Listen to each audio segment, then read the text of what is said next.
तर आज आपण बनवणार आहोत कच्च्या पपयाचा संभारा किंवा याला सलाद म्हणू शकता।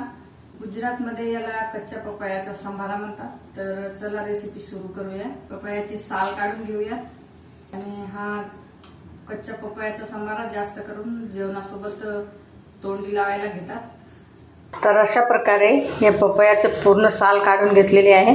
पपयाचे दोन भाग करून घ्यायचे आणि हे आतमधलं जे बी आहे कवळं तर ते पण काढून टाकायचं आहे।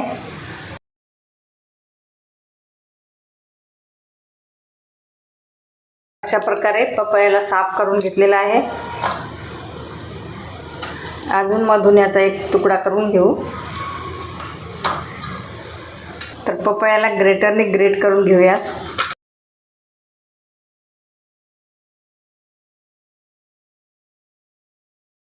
तर अशा प्रकारे पूर्ण पपयाला ग्रेट करून घेतलेला आहे। तर एका कढईमध्ये टाकूया 2 चम्मच तेल।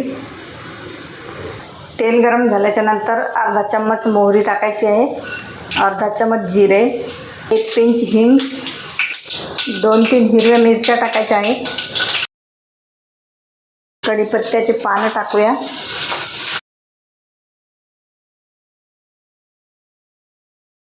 कलरसाठी अर्धा चम्मच टाकायचे काश्मीरी लाल मिरची पावडर, 1 चम्मच टाकायचं आहे धने जिरा पावडर। मसाल्यामध्ये बारीक केलेली पपई टाकायची आहे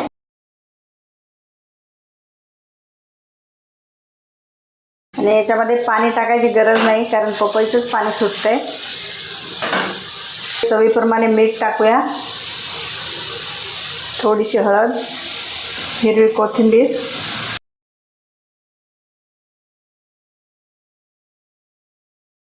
आणि याला जास्त शिजवायची पण गरज नाही आहे कारण हा संभारा आहे। पपईमध्ये थोडासा कडसरपणा असतो तर त्याच्यासाठी 1 चम्मच साखर टाकायची आहे, अर्धा लिंबूचा रस टाकायचा आहे।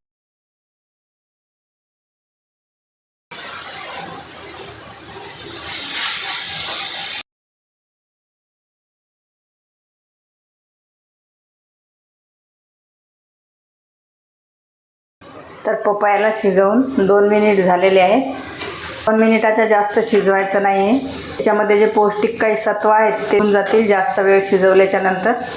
तर जास्त करून 2 या 3 मिनिटच शिजवायचं आहे। टीव्हीवर सज्जनो, तर हे स्पेशल जेवणासोबत तोंडी लावण्यासाठीच आहे, तर याने जेवणाची चव तर वाढेलच। तर हा पपईचा संभारा कसा वाटला कमेंटमध्ये जरूर सांगा। रेसिपीला लाईक शेअर सबस्क्राईब जरूर करा। तर मग चला भेटूया अशाच एका नवीन रेसिपी सोबत, तोपर्यंत बाय बाय।